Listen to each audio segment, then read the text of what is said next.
राजनेताओं के बाद अगर देश में किसी को सबसे ज्यादा भ्रष्ट माना जाता है तो वो हैं बड़े बिजनेस टाइकून्स। लेकिन ऐसे माहौल में भी भारत का एक ऐसा बिजनेस साम्राज्य है जिसके परिवार के किसी भी सदस्य के खिलाफ भारत में कभी भी कोई नेगेटिव कमेंट्स नहीं सुनी जाती, जिसके बारे में आपने जरूर सुना होगा, लेकिन शायद इसकी पूरी कहानी नहीं जानते होंगे। एक छोटे से सपने से शुरू हुआ सफर आज एक विशाल साम्राज्य बन चुका है। मैं बात कर रहा हूँ टाटा समूह। आज आपको लगभग हर सेक्टर में उनके प्रोडक्ट्स दिखेंगे, जैसे कि टाटा के कार्स, टाटा के कपड़े, टाटा के नमक, टाटा की चाय। इसके अलावा Tata steel, Tata power, Tata consultancy services. यकीन नहीं होगा दोस्तों, टाटा ग्रुप में 100 से भी ज्यादा कंपनियां हैं। आज टाटा भारत की सबसे बड़ी कंपनियों में से एक है, ये तो हम सभी जानते हैं। लेकिन क्या आप जानते हैं इस सफलता के पीछे 200 साल की कड़ी मेहनत और लगन छिपी हुई है। आज हम आपको बताएंगे कि कैसे एक छोटे से सपने ने भारत का सबसे बड़ा बिजनेस साम्राज्य बनाया।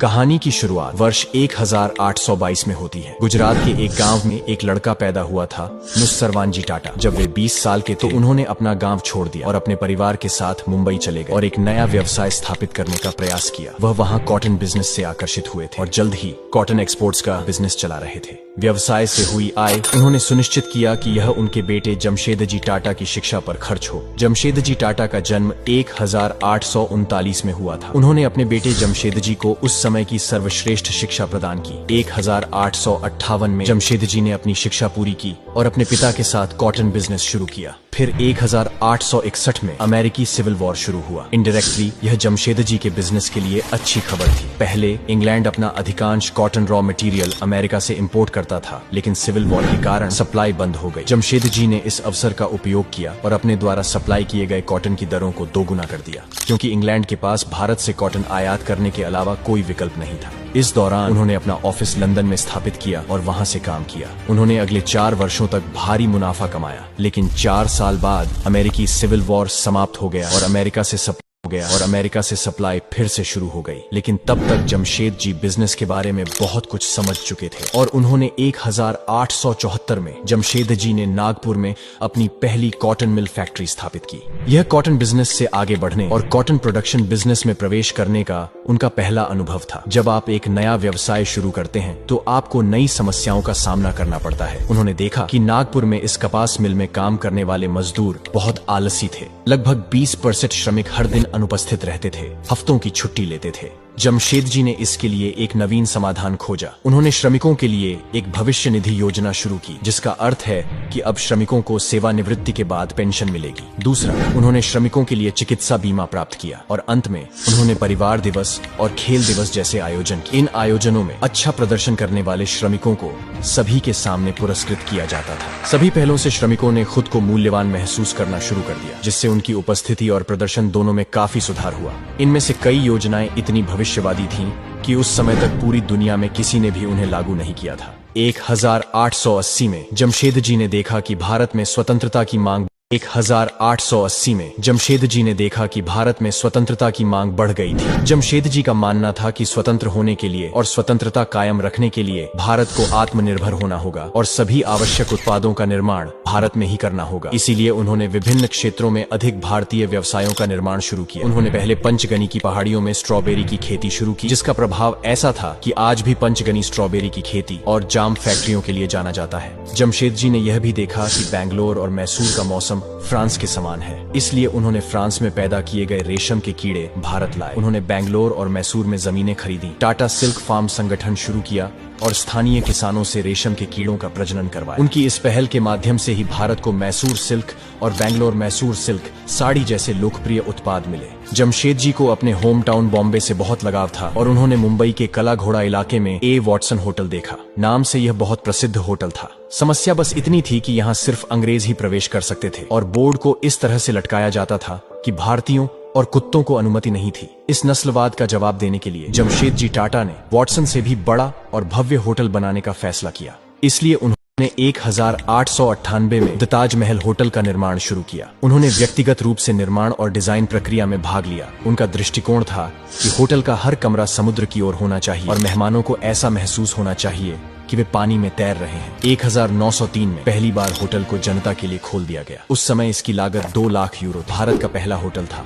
जहां बिजली थी। यह भारत का पहला सुपर लग्जरी होटल था। जमशेद जी ने ऐसे कई कदम उठाए, लेकिन उनकी सबसे प्रभावशाली पहल स्टील का कारोबार शुरू करना था। भारत में रेलवे और विनिर्माण जैसे हर उद्योग को विकसित होने के लिए स्टील की जरूरत होती है, इसलिए उनका सपना स्टील प्लांट खोलने का था। जमशेद जी को लगातार असफलताओं का सामना करना पड़ा। फिर आखिरकार 1899 में उन्हें बंगाल प्रांत में आयरन ओर का भरपूर भंडार मिला, जिसके बाद उन्होंने तुरंत आयरन ओर का खनन शुरू किया और एक स्टील प्लांट लगाया। लेकिन दुर्भाग्य से जमशेद जी खुद भारत में स्टील बनते नहीं देख पाए, क्योंकि 1904 में 65 साल की उम्र में उनका निधन हो गया। जमशेद जी का विजन और सपने इतने बड़े थे कि उनके जीते जी उन्हें पूरा करना संभव नहीं था। इसीलिए उनके बेटे दोराबजी टाटा ने जमशेद जी द्वारा शुरू किए गए स्टील प्लांट के काम को पूरा करने की जिम्मेदारी भी ली।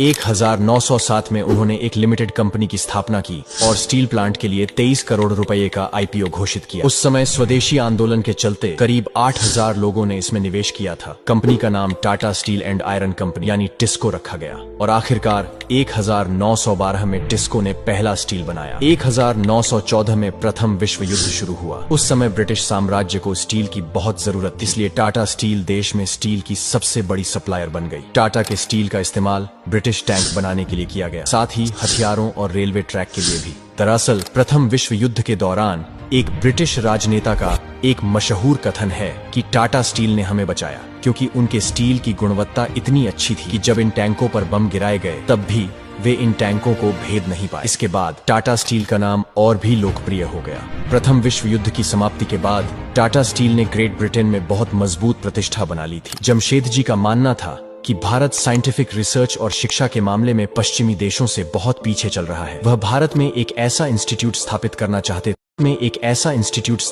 चाहते थे जो विश्व स्तरीय शोधकर्ता और वैज्ञानिक तैयार करे। इसलिए दोराबजी टाटा ने मैसूर के महाराजा की मदद ली और 1909 में बेंगलोर में भारतीय विज्ञान संस्थान की स्थापना की। नोबेल पुरस्कार विजेता सीवी रमन IISc के पहले निदेशक बने। बाद में IISc ने भारत के पहले सुपर कंप्यूटर परम और भारत के पहले स्वदेशी विमान हंसा के विकास में महत्वपूर्ण योगदान दिया। जमशेद जी ने बिजली उत्पादन के लिए एक जल विद्युत संयंत्र का भी सपना देखा था। इस परियोजना में गोवा महाराष्ट्र सीमा पर स्थित दूध सागर जलप्रपात का उपयोग करके बिजली उत्पन्न की जानी। दोराबजी ने 7000 श्रमिकों को शामिल किया और आर्टिफिशियल लेक्स, बांध और चैनल बनाए। संयंत्र 1911 में तैयार था और बिजली उत्पादन शुरू हो गया। मुंबई की कई मिलें और व्यवसाय इस पावर प्लांट से बिजली प्राप्त करना शुरू कर दिया और आज हम इस कंपनी को टाटा पावर के नाम से जानते हैं। दोराबजी के नेतृत्व में टाटा समूह का व्यवसाय कई गुना बढ़ गया था। दोराबजी टाटा का निधन 1932 में हो गया। दोराबजी टाटा के बाद परिवार का एक युवा सदस्य JRD टाटा।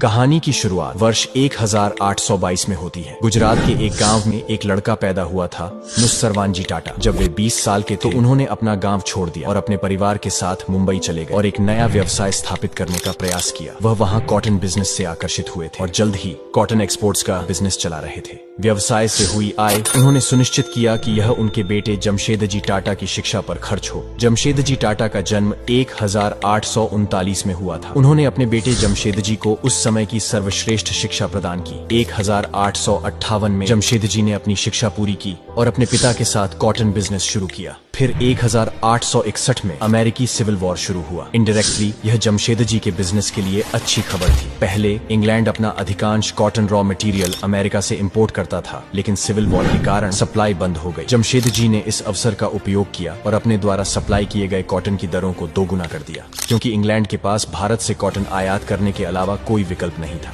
इस दौरान उन्होंने अपना ऑफिस लंदन में स्थापित किया और वहां से काम किया। उन्होंने अगले 4 वर्षों तक भारी मुनाफा कमाया, लेकिन 4 साल बाद अमेरिकी सिविल वॉर समाप्त हो गया और अमेरिका से हो गया और अमेरिका से सप्लाई फिर से शुरू हो गई। लेकिन तब तक जमशेद जी बिजनेस के बारे में बहुत कुछ समझ चुके थे और उन्होंने 1874 में जमशेद जी ने नागपुर में अपनी पहली कॉटन मिल फैक्ट्री स्थापित की। यह कॉटन बिजनेस से आगे बढ़ने और कॉटन प्रोडक्शन बिजनेस में प्रवेश करने का उनका पहला अनुभव था। जब आप एक नया व्यवसाय शुरू करते हैं तो आपको नई समस्याओं का सामना करना पड़ता है। उन्होंने देखा कि नागपुर में इस कपास मिल में काम करने वाले मजदूर बहुत आलसी थे। लगभग 20% श्रमिक हर दिन अनुपस्थित रहते थे, हफ्तों की छुट्टी लेते थे। जमशेद जी ने इसके लिए एक नवीन समाधान खोजा। उन्होंने श्रमिकों के लिए एक भविष्य निधि योजना शुरू की, जिसका अर्थ है कि अब श्रमिकों को सेवानिवृत्ति के बाद पेंशन मिलेगी। दूसरा, उन्होंने श्रमिकों के लिए चिकित्सा बीमा प्राप्त किया और अंत में उन्होंने परिवार दिवस और खेल दिवस जैसे आयोजन किए। इन आयोजनों में अच्छा प्रदर्शन करने वाले श्रमिकों को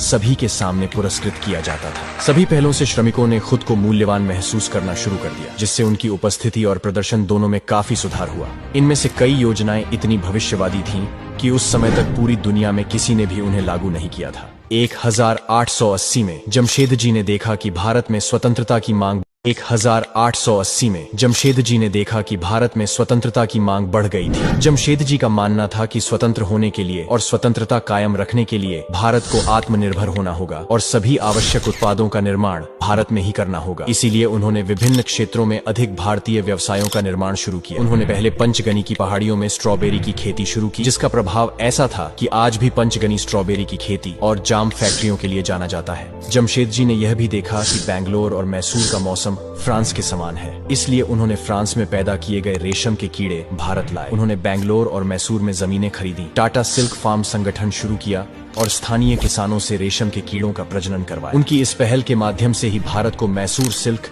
और बैंगलोर मैसूर सिल्क साड़ी जैसे लोकप्रिय उत्पाद मिले। जमशेद जी को अपने होम टाउन बॉम्बे से बहुत लगाव था और उन्होंने मुंबई के कला घोड़ा इलाके में ए वॉटसन होटल देखा। नाम से यह बहुत प्रसिद्ध होटल था। समस्या बस इतनी थी कि यहाँ सिर्फ अंग्रेज ही प्रवेश कर सकते थे और बोर्ड को इस तरह से लटकाया जाता था कि भारतीयों और कुत्तों को अनुमति नहीं थी। इस नस्लवाद का जवाब देने के लिए जमशेद जी टाटा ने वॉटसन से भी बड़ा और भव्य होटल बनाने का फैसला किया। इसलिए उन्होंने 1898 में द ताजमहल होटल का निर्माण शुरू किया। उन्होंने व्यक्तिगत रूप से निर्माण और डिजाइन प्रक्रिया में भाग लिया। उनका दृष्टिकोण था कि होटल का हर कमरा समुद्र की ओर होना चाहिए और मेहमानों को ऐसा महसूस होना चाहिए कि वे पानी में तैर रहे हैं। 1903 में पहली बार होटल को जनता के लिए खोल दिया गया। उस समय इसकी लागत 2 लाख यूरो। भारत का पहला होटल था जहां बिजली थी। यह भारत का पहला सुपर लग्जरी होटल था। जमशेद जी ने ऐसे कई कदम उठाए, लेकिन उनकी सबसे प्रभावशाली पहल स्टील का कारोबार शुरू करना था। भारत में रेलवे और विनिर्माण जैसे हर उद्योग को विकसित होने के लिए स्टील की जरूरत होती है, इसलिए उनका सपना स्टील प्लांट खोलने का था। जमशेद जी को लगातार असफलताओं का सामना करना पड़ा। फिर आखिरकार 1899 में उन्हें बंगाल प्रांत में आयरन ओर का भरपूर भंडार मिला, जिसके बाद उन्होंने तुरंत आयरन ओर का खनन शुरू किया और एक स्टील प्लांट लगाया। लेकिन दुर्भाग्य से जमशेद जी खुद भारत में स्टील बनते नहीं देख पाए, क्योंकि 1904 में 65 साल की उम्र में उनका निधन हो गया। जमशेद जी का विजन और सपने इतने बड़े थे कि उनके जीते जी उन्हें पूरा करना संभव नहीं था। इसीलिए उनके बेटे दोराबजी टाटा ने जमशेद जी द्वारा शुरू किए गए स्टील प्लांट के काम को पूरा करने की जिम्मेदारी भी ली। 1907 में उन्होंने एक लिमिटेड कंपनी की स्थापना की और स्टील प्लांट के लिए 23 करोड़ रुपए का आईपीओ घोषित किया। उस समय स्वदेशी आंदोलन के चलते करीब 8000 लोगों ने इसमें निवेश किया था। कंपनी का नाम Tata steel and iron company यानी टिस्को रखा गया और आखिरकार 1912 में टिस्को ने पहला स्टील बनाया। 1914 में प्रथम विश्व युद्ध शुरू हुआ। उस समय ब्रिटिश साम्राज्य को स्टील की बहुत जरूरत थी, इसलिए टाटा स्टील देश में स्टील की सबसे बड़ी सप्लायर बन गई। टाटा के स्टील का इस्तेमाल ब्रिटिश टैंक बनाने के लिए किया गया, साथ ही हथियारों और रेलवे ट्रैक के लिए भी। दरअसल प्रथम विश्व युद्ध के दौरान एक ब्रिटिश राजनेता का एक मशहूर कथन है कि टाटा स्टील ने हमें बचाया, क्योंकि उनके स्टील की गुणवत्ता इतनी अच्छी थी कि जब इन टैंकों पर बम गिराए गए तब भी वे इन टैंकों को भेद नहीं पाए। इसके बाद टाटा स्टील का नाम और भी लोकप्रिय हो गया। प्रथम विश्व युद्ध की समाप्ति के बाद टाटा स्टील ने ग्रेट ब्रिटेन में बहुत मजबूत प्रतिष्ठा बना ली थी। जमशेद जी का मानना था कि भारत साइंटिफिक रिसर्च और शिक्षा के मामले में पश्चिमी देशों से बहुत पीछे चल रहा है। वह भारत में एक ऐसा इंस्टीट्यूट स्थापित करना